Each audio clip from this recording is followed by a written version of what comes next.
Today we're going to make a delicious cinnamon raisin brioche bread in a bread machine. Let's get started.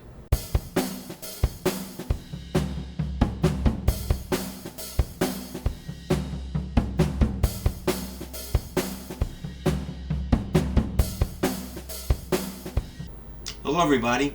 Today I want to make some brioche bread, but not just normal brioche bread. I want to make a cinnamon raisin brioche. And I'm going to use a bread machine. On this particular model is a Curtis Stone bread machine, and actually has a brioche setting or a raisin bread setting. Well, it has both, and you can use either one for this recipe. And I'll also put just so you know ahead of time, I'll put the full recipe and baking cycles. I'll post it in the description, and maybe I'll put a slide in the video so you have all that, so don't worry about writing everything down. But I'm just going to show you how easy it is to make a good cinnamon raisin brioche bread. So first thing we're going to do is take our insert out. Now this will be a little bit of a review of this machine too, just in case you just purchased this and you want to know how to use it. But to get the bread pan out, you just have to turn it counterclockwise a little bit, and then it comes right out. And you see it's going to make a nice vertical loaf, and we're going to make about a 1.5 pound loaf. So I'm just going to put the paddle in, as so. And now, and one other thing, a lot of times you'll see people just dumping the ingredients in here. I don't recommend that because you'll just make a mess inside of here and get it on the heating element. And I really recommend taking your basket out, your container out, and filling it outside of the machine. So what we'll start with is, and I'm going to have the ingredients listed by both volume and weight. So, give or take a gram here and there.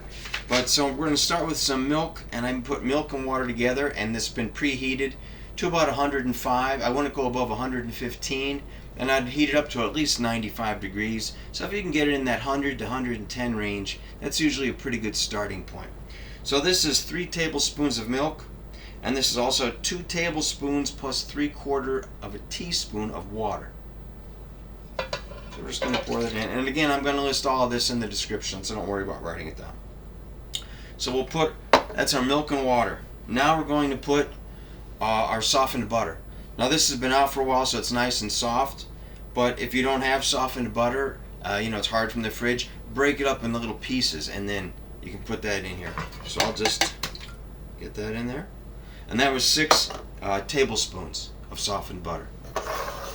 Now I'm going to put in our eggs, and if you have large to extra large eggs, that's a good idea to use that size. I wouldn't use those small eggs. Try to use larger to extra large size.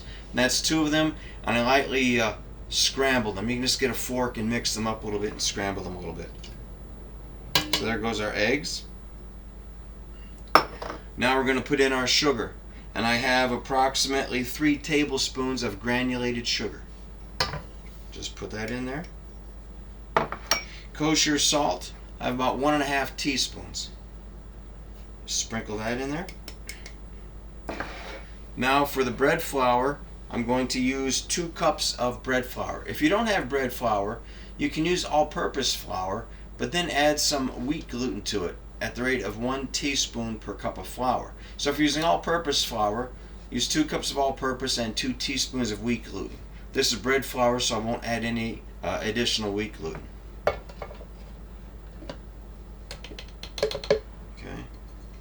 So now we have our flour in there.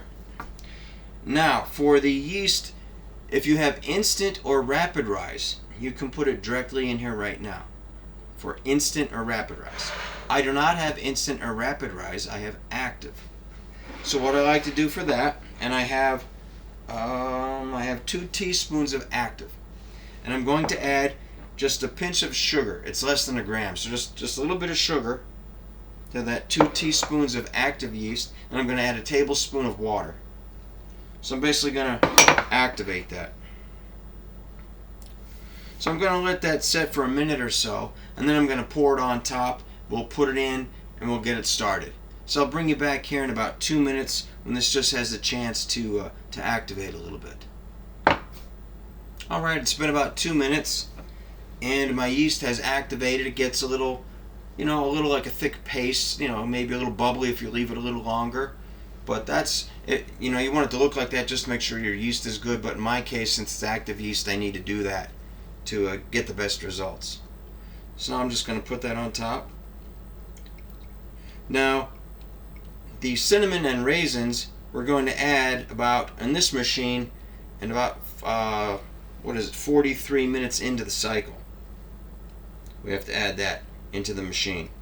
And this machine will beep. This one doesn't have an automatic fruit and nut dispenser like some machines have.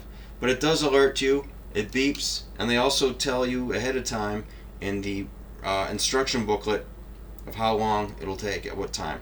After 43 minutes it'll beep. So there it is, pretty simple to do. We just put it in, and now you have to put it in at a little bit of an angle and then turn it clockwise until it locks in. It's as simple as that. Now all you do is close the lid, plug it in,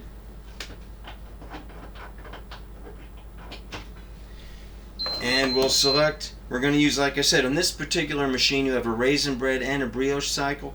I'm just going to use the brioche cycle because they're both 3 hours. It's pretty much the same settings.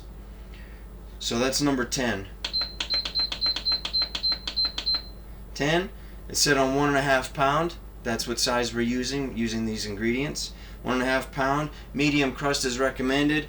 I think that's, I don't know exactly what this machine uses. I'm going to guess it uses about in the 350 to 375 range for medium. And then we just say start. So this will take 3 hours, and what I'm going to do is I'll post this recipe in the description. I may put a screenshot of it, and also I'll try to write down the cycle times for you, so in case you're not using a bread machine, you can do this manually just by following the times and temperatures I list. So I'll see you in about 3 hours. As you can hear, it's time to add our raisins and our cinnamon. Or if you're going to add nuts or whatever you wanted to add, now is the time. So that was a 3/4 cup of raisins and 2 teaspoons of cinnamon. Okay. Now while that's doing its thing, I just wanted to mention a couple of things. If you haven't made a brioche dough before, especially in a bread machine, it's a very sticky dough due to all of that butter. And so when you look in there, you're going to see it's very sticky in the beginning.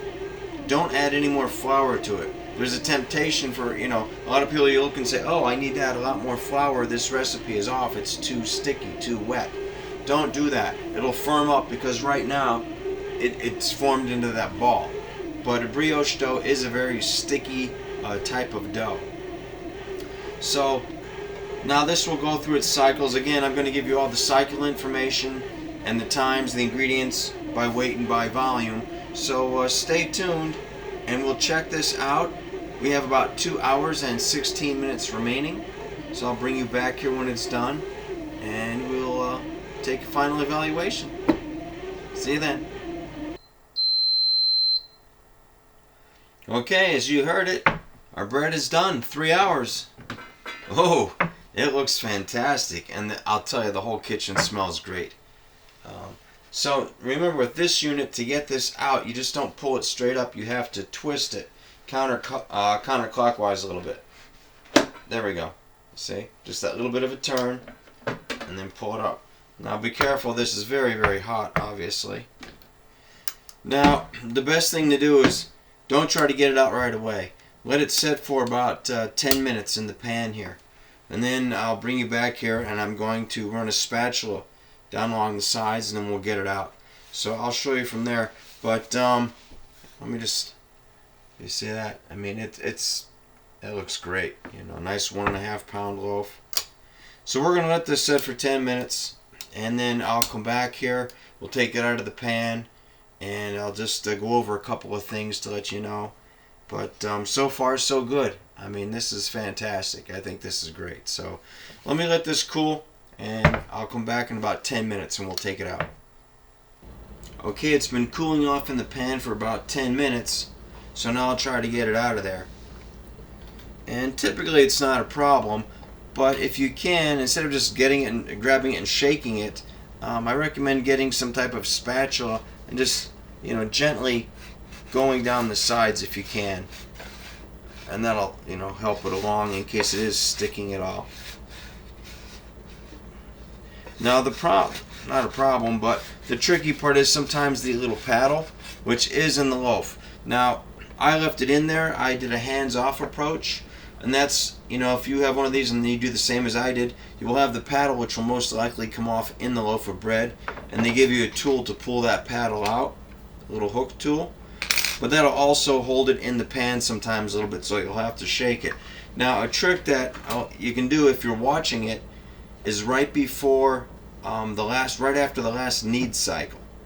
Whichever bread program you pick, after the last knead cycle, you can pull the dough out and then remove the paddle and put your dough back in, and then you won't have to worry about digging out the paddle later on. So that is a little tip. If you're watching it, and you happen to catch it after the knead, then you can pull it out and put it back in for the final rise. But if otherwise, you'll just be like I'm doing right now, where the paddle's in there, and we'll just have to deal with it. How hard is this? I think I can handle this by hand. There we go.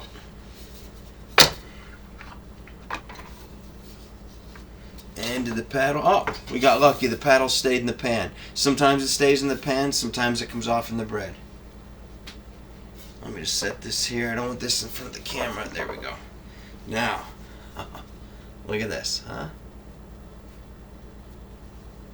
That's a nice color. If you wanted it to be lighter than that, then choose lighter. I recommend, when you're trying this recipe out, try medium crust if you have crust settings. I wouldn't go to dark. I would either use the medium or the light. This one does have 3 crust settings. Now, if yours doesn't have a crust setting, then you might want to be careful which program you choose, because you don't want it to bake at a super high temperature. Due to all the sugar and the raisins and stuff, it'll get a darker crust. So what I recommend is we chose, like I said, there's a brioche and a raisin bread program on here. You can choose those, or you could also choose if you have a sweet bread, not a quick bread, but sweet. Usually those are for high sugar breads, and those programs will tend to bake it at a slightly lower temperature. You can also use if you have a custom, do-it-yourself or homemade, depending on the bread machine, they may call it that, where you can program the cycles. Again, you'll want to, if you can adjust the temperature, have it not at the highest setting. You want to go more of the middle of the road setting for that. And also sometimes the whole wheat program is the way to go. So the way to choose the program for this particular recipe is, what I like is a menu or a program that runs for about 3 hours. That gives us a good amount of rise time. Because if you think about it, a classic brioche bread, it consists of, you always think of eggs and butter and that tenderness. And you get that by doing a very slow fermentation. So typically, you would mix the eggs, the butter, mix your whole recipe, and you would put it in the refrigerator overnight. And you get a really slow fermentation to get the flavors and the texture you want. But what I've done here is I've created a faster brioche recipe, so you can eat it, in 3 hours time versus, your 12 or more when you have it overnight in the fridge.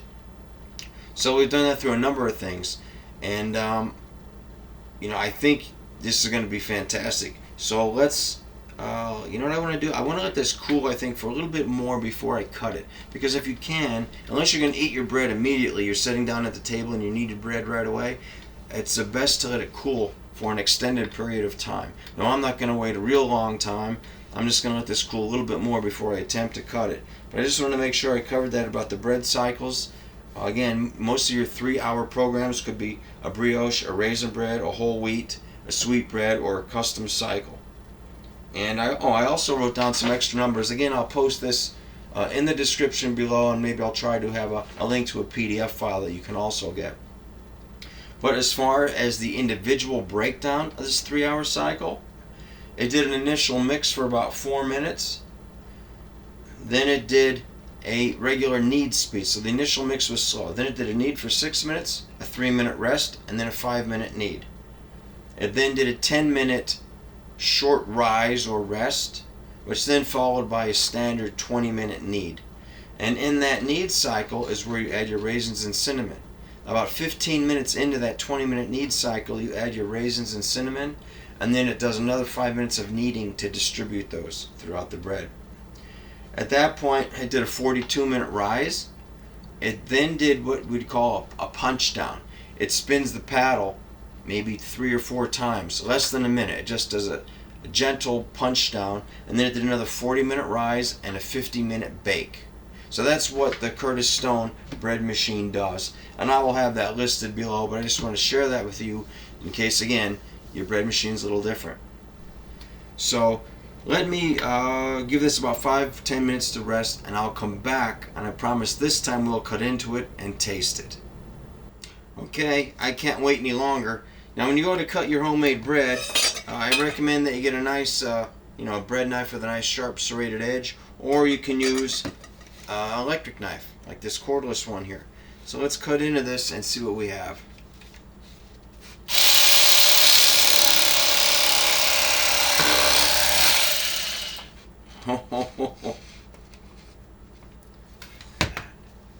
Look, I mean the texture, I mean this is just what you would expect, from a beautiful cinnamon raisin brioche. Let me cut another slice here.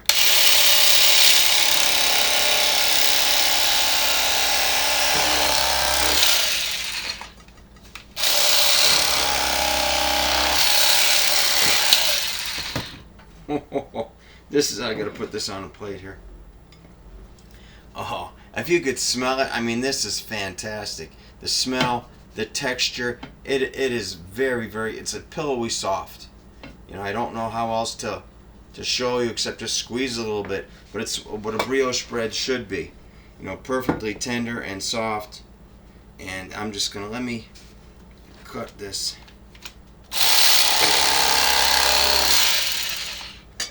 And I gotta taste this. This is fantastic. Now, remember the recipe here, again, it's listed, but we just used milk, water, butter, eggs, sugar, salt, bread flour, and then we used some cinnamon and raisins. Very simple, easy recipe. Oh, I can't wait. So this would be great, turn it into a toast. Also, if you want to toast it the next day or whatever. This is... Okay, here we go. This is unbelievable. This texture and everything. You really got to try this recipe, but let me give it a taste.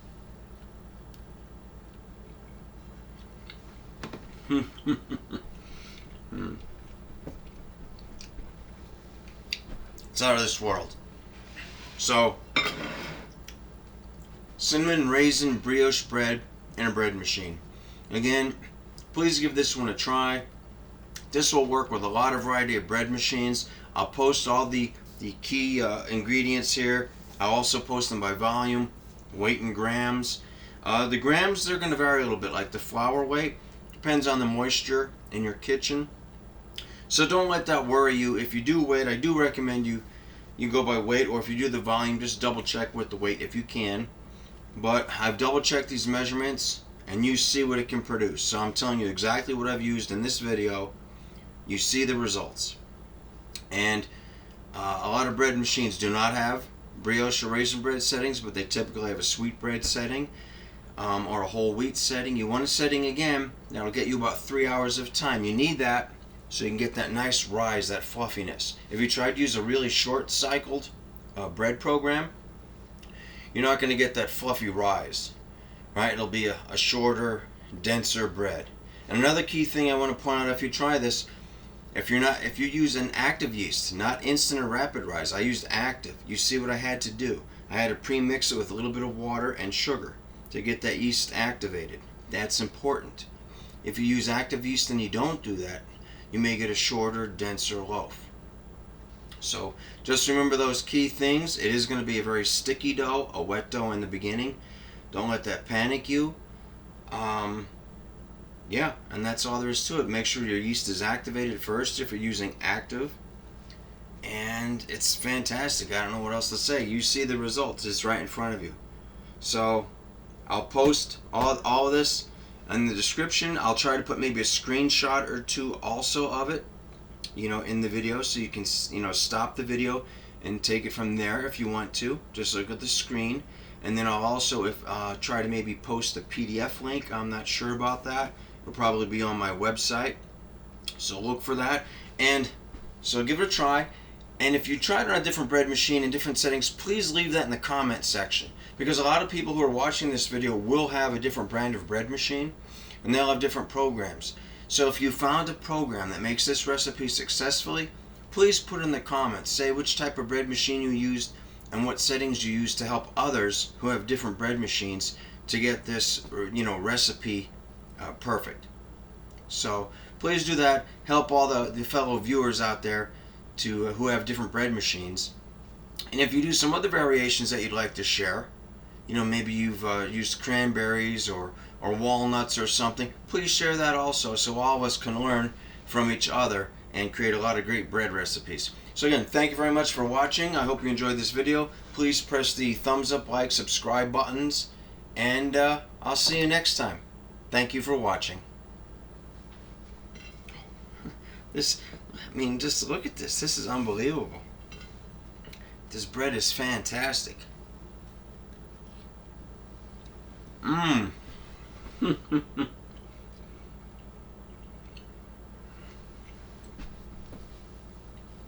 It's very, very delicious, very soft. It's just, wow.